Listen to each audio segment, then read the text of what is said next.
अल्लामा शहीद ने कहा था, हकूक हमेशा मांगने से नहीं मिलते, हकूक को कई मर्तबा छीनना पड़ता, और इंशाअल्लाह हम छीन के दिखाएंगे अल्लाह के फजलो करम से।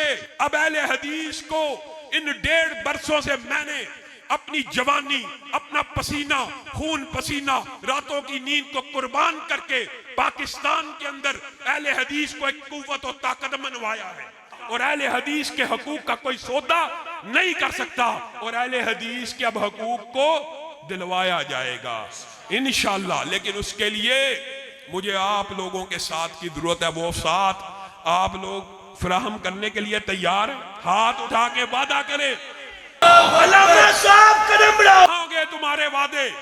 आज इस नारे का जवाब वो दे जो सिद्ध के दिल से मरते दम तक जमीयत अहले हदीस और हमारे साथ अहले हदीस हकूक का तहफ्फुज़ करने के लिए तैयार है।